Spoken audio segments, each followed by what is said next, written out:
Friends, welcome to my YouTube channel SR Academy Hindi.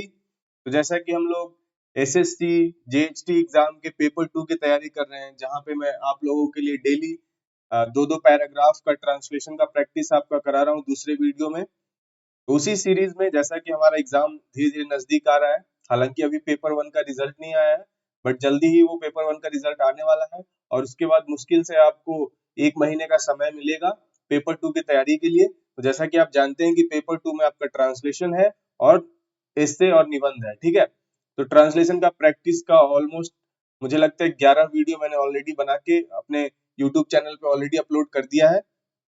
तो अगर आप ट्रांसलेशन का प्रैक्टिस करना चाहते हैं तो आप जाके मेरे प्लेलिस्ट में देख सकते हैं और साथ साथ में ट्रांसलेशन प्रैक्टिस कर सकते हैं। उसी सीरीज में मैं निबंध का भी वीडियो लेके आ रहा हूँ। तो ये आपका इंट्रोडक्शन वीडियो है जिसमें निबंध क्या होता है, निबंध का क्या पैटर्न है एसएससी जेएचटी एग्जाम में, वो बताऊंगा। इसके बाद से हर एक क्लासेस में मैं आपके लिए निबंध की प्रैक्टिस कराऊंगा, जिसमें कि आपका प्रीवियस ईयर का आया हुआ क्वेश्चन हो सकता है, जो भी इंपॉर्टेंट क्वेश्चन जो इस ईयर के एग्जाम के लिए इंपॉर्टेंट हो सकते हैं। तो उन सारे टॉपिक से रिलेटेड मैं आपको एस्से मतलब इंग्लिश में एस्से और हिंदी में निबंध दोनों में आपको प्रैक्टिस कराऊंगा। तो इसके बाद जो भी वीडियो आपका आएगा, तो एक ऑल्टरनेट आएगा, एक इंग्लिश एस्से का वीडियो आएगा, उसके बाद एक हिंदी निबंध का वीडियो आएगा। उसी तरह ऑल्टरनेट चलता रहेगा जब तक कि आपका एग्जाम हो नहीं जाता, ठीक है। तो चलिए स्टार्ट करते हैं। तो सबसे पहले जान लेते हैं कि निबंध आखिर क्या है। पहले हम हिंदी में निबंध की बात कर रहे हैं। तो निबंध अपने मानसिक भावों या विचारों को संक्षिप्त रूप से तथा नियंत्रित ढंग से लिखना निबंध कहलाता है। तो अपने मानसिक भाव मतलब आपके अंदर जो भी विचार आ रहा है, आपके मन में जो भी भाव या विचार आ रहा है, उसको एक संक्षिप्त रूप से तथा नियंत्रित ढंग से, मतलब ना किसी टॉपिक पे ज्यादा विस्तार से, ना किसी टॉपिक पे इतना कम कि आप कोई की जो पाठक है वो समझ ही ना पाए।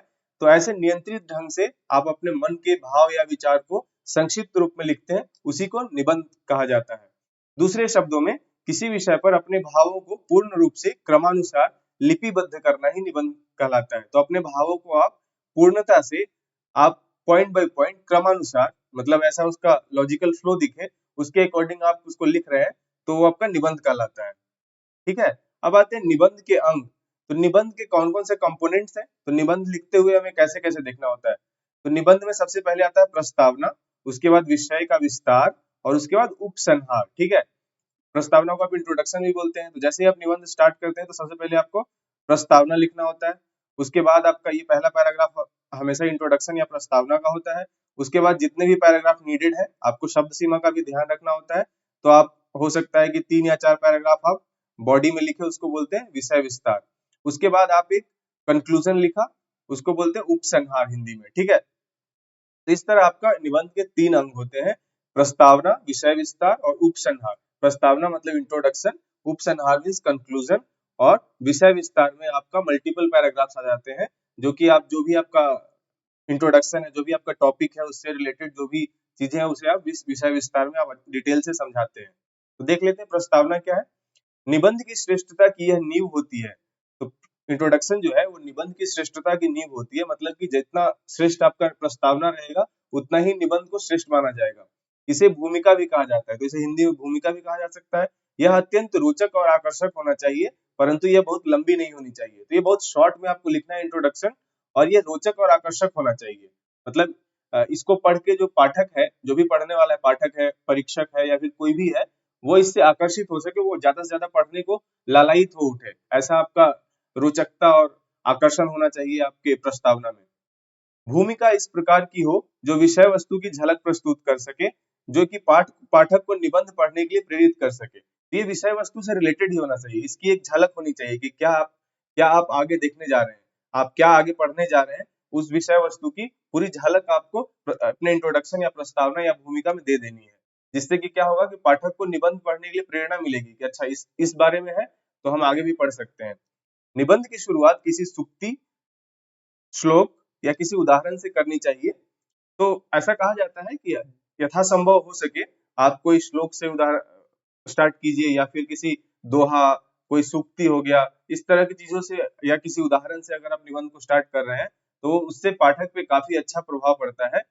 अच्छी प्रभावोत्पादक पंक्तियों के प्रयोग से परीक्षक पर अच्छा प्रभाव पड़ेगा। तो जितना अच्छा आप पंक्तियों से स्टार्ट करेंगे, उतना ही आपका अच्छा प्रभाव परीक्षक में पड़ेगा। तो इसको बोला जाता है ना, first impression is the last impression. तो जैसा आप इंट्रोडक्शन लिखेंगे, जैसा आप निबंध स्टार्ट करेंगे, जितना अच्छा निबंध का स्टार्टिंग होगा, उतना ही अच्छे आपको नंबर मिलने की संभावना बढ़ जाती है। अब विषय विस्तार में क्या होता है, इसमें 3 से 4 अनुच्छेदों में विषय के विभिन्न पहलुओं पर अपने विचार प्रकट किए जाते हैं। तो इसमें आप 3 से 4 अनुच्छेद लिख सकते हैं, क्योंकि आपका जो भी शब्द सीमा का आपका ध्यान रखना होता है। जैसा कि एसएससी जीएसटी एग्जाम के पेपर 2 में आपको 500 शब्दों में लिखने होते हैं, तो इसमें ज्यादा पैराग्राफ आप नहीं इस्तेमाल कर सकते हैं। तो इसमें इसलिए 3 से 4 अनुच्छेदों में आप विषय के विभिन्न पहलू हैं, जितने भी डायमेंशंस हैं, उस पर अपने विचार उस पर प्रकट कर सकते हैं, जो भी आपका विषय दिया हुआ है निबंध के लिए। प्रत्येक अनुच्छेद में एक एक पहलू पर विचार लिखा जाता है। तो जैसे ही आप एक अनुच्छेद लिखेंगे, तो आपका जो पहला डायमेंशन है, आपका पहला विचार है, वो लिखेंगे। दूसरे में फिर आपको दूसरा विचार और उससे रिलेटेड जो भी आपका डिटेल्स देना है, वो आप दे सकते हैं। यह निबंध का सर्व प्रमुख अंश है। इसका संतुलित होना अत्यंत आवश्यक है। यही निबंधकार अपना दृष्टिकोण प्रकट करता है। तो यहाँ यहाँ पे आप जो भी आपकी विचार है, उसको आप डिटेल में यहाँ पे लिखते हैं। उसको साबित करने के लिए आप कुछ विश्लेषणात्मक बातें करते हैं, कुछ उदाहरण देते हैं, कुछ साक्ष्य प्रस्तुत करते हैं। तो इस तरह की चीजें आप विषय विस्तार यानी बॉडी पैराग्राफ में आप लिखते हैं। ठीक है। जब कोई निबंध लिखना हो, तो पहले रफ में पॉइंट्स बना लें, उसके बाद उन्हें पैराग्राफ में लिख लें। जैसे आपने इंट्रोडक्शन लिख लिया, उसके बाद आप क्या करें कि आप मेन जो बॉडी आप लिखने वाले हैं, उससे रिलेटेड आप कौन कौन से टॉपिक्स या कौन कौन से पॉइंट्स आप लिखने वाले हैं। तो आप जैसे 3 पैराग्राफ बनाने वाले हैं, तो 3 या 4 टॉपिक आप लिख लीजिए। उसके बाद उसमें आप पॉइंट्स बना के लिख लीजिए कि आपको क्या क्या लिखना है। उससे रिलेटेड आप एक एक पॉइंट्स का आप एक एक पैराग्राफ में बना दीजिए, जिससे आपको ज्यादा सोचना नहीं पड़ेगा लिखते हुए। ठीक है। तो आप पहले सोच लें कि कितने जो पैराग्राफ हमें कितने पैराग्राफ बनाने हैं, और उसमें हर एक पैराग्राफ का एक सेंट्रल थीम होता है। तो आपको क्या होगा आपका सेंट्रल थीम, और उससे रिलेटेड जो भी आपके विचार है, वो आप पूरे पैराग्राफ में लिखते चले जाएंगे। ठीक है। तो इस तरह से अगर आप पॉइंट्स बना लेंगे निबंध लिखने से पहले, तो आपको निबंध लिखने में काफी सुविधा होगी, और उसमें आपको ज्यादा सोचना नहीं पड़ेगा लिखते हुए। ठीक है। तो उसके लिए ये रिकमेंडेशन दिया जाता है। अब चलते उपसंहार यानी कंक्लूजन पे। तो यह निबंध के अंत में लिखा जाता है। इस अंग में निबंध में लिखी गई बातों को सार के रूप में एक अनुच्छेद में लिखा जाता है। तो अंत में आपका कंक्लूजन होगा। कंक्लूजन में आप जो समरी टाइप का कुछ उसका जो भी आपने विचार प्रस्तुत किए हैं अपने बॉडी में, यानी अपने विषय विस्तार में, उसको आप एक समरी के रूप में लास्ट पैराग्राफ में आप उसको लिखें कंक्लूजन, जिसमें आप आगे की राह हो गया, क्या आप सुझाव देना चाहते हैं, उसको भी आप शॉर्ट में उसमें लिख सकते हैं। ठीक है। अब आते हैं कि जो आपका परीक्षा होता है, उसमें अनुवाद का क्या पैटर्न होता है। तो उसमें आपका क्वेश्चन इस तरह से रहेगा हिंदी निबंध का।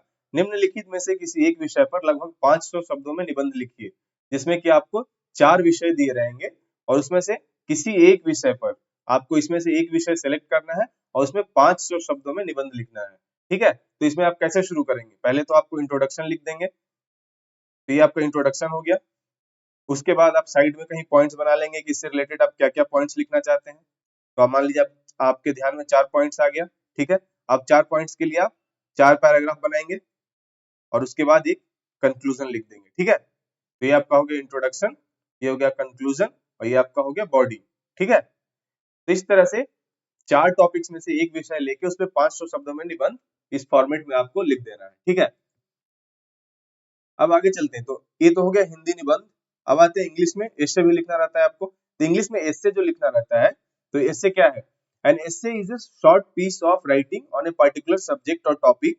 It presents an argument, analysis और narrative in a structured manner with the aim of informing, persuading और एंटरटेनिंग द रीडर।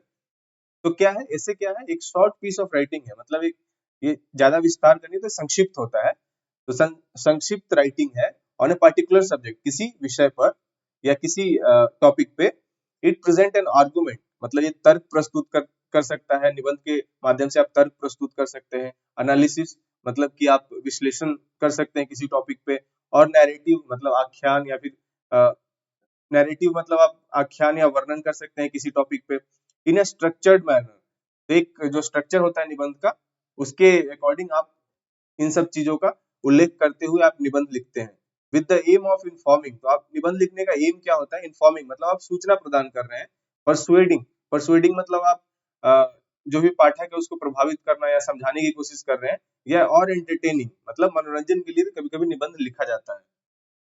तो जैसा आपका टॉपिक रहेगा उसके अकॉर्डिंग आप लिखेंगे। कंपोनेंट्स ऑफ एसे क्या होता है, उसी तरह जैसे हिंदी में था, तो एसे का पहला इंट्रोडक्शन आ जाएगा, दूसरा बॉडी पैराग्राफ्स आ जाएगा, और तीसरा आपका कंक्लूजन आ जाएगा। ठीक है, तो इंट्रोडक्शन में क्या होता है, the introduction provides the background information and sets the context for the essay. It often includes a thesis statement which presents the main argument or purpose of the essay.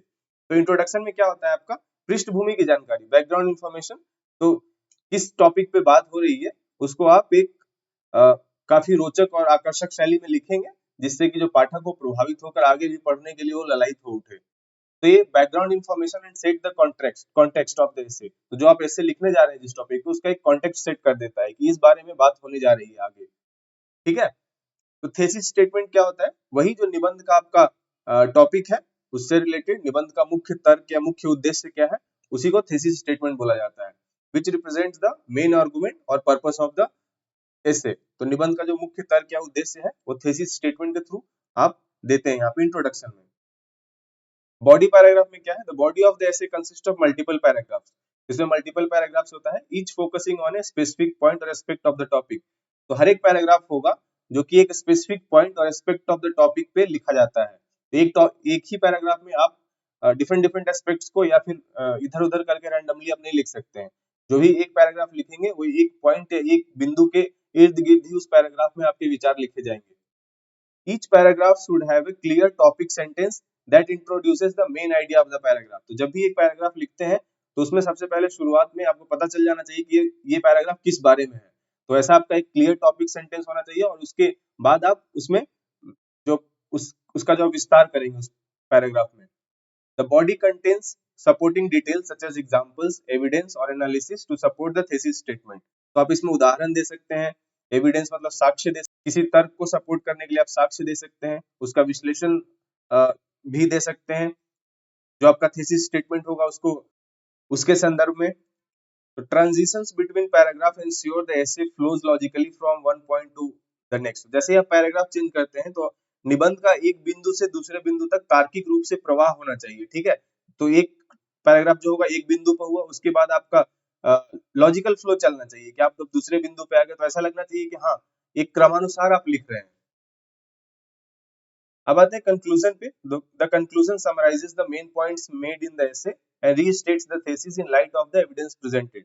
इसमें आप एक समरी प्रोवाइड कर देते हैं conclusion में, और जो आपका थीसिस स्टेटमेंट था उसके लाइट में जो भी आपने एविडेंस और जितने भी एग्जांपल्स और जितने भी एनालिसिस आपने किया बॉडी पार्ट में, उसका आप यहाँ पे एक शॉर्ट समरी आप यहाँ पे प्रोवाइड कर देते हैं। इट में ऑफर ए फाइनल इनसाइट और कॉल टू एक्शन। तो अगर कुछ इसमें सुझाव देना चाहते हैं या फिर कैसा होना चाहिए, उसके कॉल टू एक्शन मीन्स उस पे क्या कदम उठाने चाहिए, इस तरह का आप कुछ सजेशन देना चाहते हैं और इस तरह की कुछ आप समरी में लिखना चाहते हैं तो आप इसमें लिख सकते हैं। Living the reader with something to consider after finishing the essay. तो एसे को जैसे ही रीडर फिनिश करता है तो उसके पास कुछ होना चाहिए कि आपका जो निबंध पढ़ के उसे कुछ ऐसा लगा कि उसने कुछ सीखा या उसे कुछ आगे के करने के लिए कुछ मिल गया उसे, इस तरह की धारणा उसके मन में आए।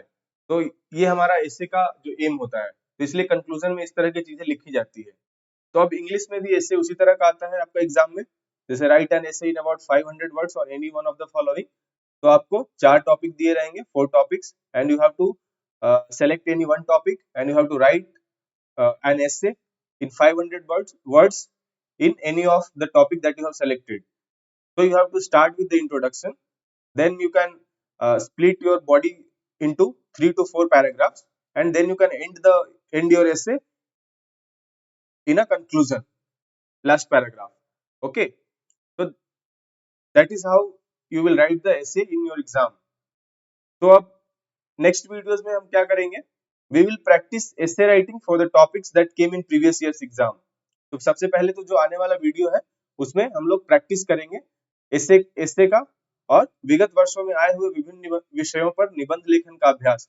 तो जितने भी टॉपिक आज तक आपके आए हैं 2023 तक, उन सब पे मैं आपको निबंध कराऊंगा। तो एक वीडियो आपका अगर कल मैं आपका इंग्लिश का वीडियो डालता हूँ, मतलब जैसे कि 2016 से शुरू करूंगा मैं, 2016 में जितने भी टॉपिक्स आए थे उसमें इंग्लिश एस्से, ठीक है। तो परसों मैं क्या वीडियो लेके आऊंगा, जो 2016 में हिंदी वाले एस्से, हिंदी के निबंध जो आए थे उसका उसका अभ्यास करेंगे हम लोग, ठीक है। तो इस तरह आपका प्रीवियस ईयर का सारा टॉपिक फिनिश हो जाएगा आपके पेपर टू एग्जाम से पहले। और उसके साथ साथ जैसे ये फिनिश होता है उसके बाद मैं आपका इम्पोर्टेंट टॉपिक्स जो है निबंध के, जो इस ईयर के लिए इम्पोर्टेंट हो सकते हैं, उसको भी मैं लेके आऊंगा और उस पे भी मैं आपका अभ्यास कराऊंगा। और उसके बाद जैसा मैंने प्रॉमिस किया है, आपका 3-4 मॉक टेस्ट भी करा दूंगा, जिसमें आपको पूरा ट्रांसलेशन और ऐसे जैसा कि आपका पेपर 2 में आता है उस तरह का आपका एक पूरा मॉक टेस्ट भी कराऊंगा, 3 या 4। तो बने रहिए मेरे चैनल के साथ। और अगर आपने अभी तक मेरे चैनल को सब्सक्राइब नहीं किया है तो चैनल को सब्सक्राइब कर लीजिए। अगर आपको वीडियो यूजफुल लग रहा है तो इसे लाइक और शेयर भी कर सकते हैं। तो आज के लिए इतना ही। Thank you so much. जय हिंद।